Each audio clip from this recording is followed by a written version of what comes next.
केले नेमकं काय सांगा?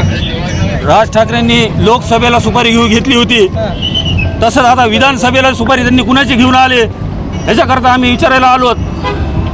आणि आमच्या जरंगे पाटलाचं एवढं सुंदर आंदोलन चालू आहे मराठ्याच्या गोरगरीब लेकरांसाठी, ते विरोध करीत आहेत. त्याच्यासाठी आम्ही त्यांना विचारायला आलो, तुम्ही कुणाची सुपारी घेऊन आलात? काय आंदोलन केलं नेमकं आणि काय हे केलं गेलं? चले जाओ सुपारी बहादर चले जाओ, ही घोषणा आहे आमची. काय तुम्हाला मागणी काय नेमकी तुमची? हे कुणाची सुपारी घेऊन आले ह्यांनी हे क्लिअर करावं. ह्यांच्या जिल्ह्यामध्ये काही नाही, पण हे कुणाची सुपारी घेऊन आले हे ह्यांनी सांगावं मला एकदा.